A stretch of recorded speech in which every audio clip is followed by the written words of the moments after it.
کسی بھی کفر کی کوئی ایسی چیز کسی بھی کفر کی کوئی ایسی چیز جو اس کفر کی نشانی ہے، جب وہ مسلمان اس کو اختیار کرے گا تو اس کا ایمان اس سے ختم ہو جاتا ہے۔ مثلا گلے میں زنار ڈالا گیا، جو عیسائیوں کے ہاں سلیب کہلاتا ہے، اگر کسی نے گلے میں سلیب ڈالا، سلیب ڈالنے کی وجہ سے آدمی ایمان خارج ہو جائے گا۔ اسی طرح سے پیشانی پر ٹیکا کیا تو آدمی ایمان سے خارج ہو جائے گا۔ اسی طرح سے مورتی کے سامنے مالائیں ڈالی گئیں تو آدمی ایمان سے خارج ہو جائے گا۔ اسی طرح سے بھجن گائے گئے اور وہ جملے زبان سے بولے گئے جو کفر کے جملے ہیں تو آدمی ایمان سے خارج ہو جاتا ہے۔ اسی طرح سے ایسی حرکاتیں کی گئیں جو حرکتیں بت پرستی کی بنیاد پر کی جاتی ہیں اور یہ ایمان والے نے وہ حرکتیں کی ہیں، یا وہ کلام پڑھا جو کفر کی بنیاد پر پڑھا جاتا ہے اور آدمی نے مسلمان ہو کر کے وہ کلام پڑھا ہے تو آدمی ایمان سے خارج ہو جاتا ہے، ایمان اس کو ختم ہو جاتا ہے۔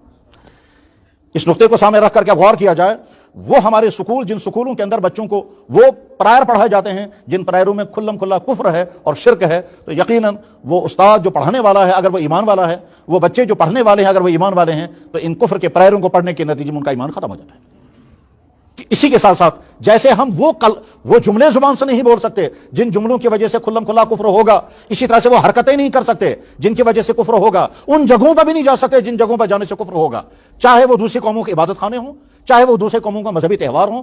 حتیٰ کہ ہماری کتابوں میں یہاں تک لکھا ہوا ہے کہ ایک قوم جو ایک خاص دن میں پورے بدن کو رنگتی ہے، اگر ایمان والے نے خوشی کے ساتھ وہ رنگوا لیا اس کا ایمان ختم ہو جاتا ہے۔